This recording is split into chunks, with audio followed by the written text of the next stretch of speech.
ఎన్నిసార్లు ప్రయత్నం చేశావు? ఒక్కసారి. ఒకేసారి ప్రయత్నం చేసి వదిలేసేది మామూలు మనిషి.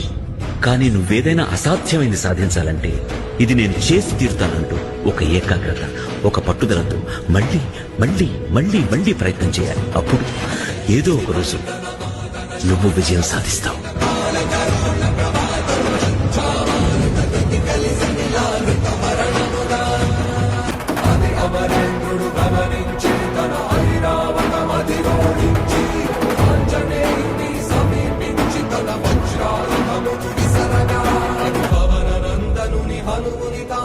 చిందిన రక్త బిందువే విద్యుద్వేగంతో ధరణి స్థలి వంద కడలిలో చచ్చి వంద కడలి అట్టడుగున గల శ్రీరంగ శుభ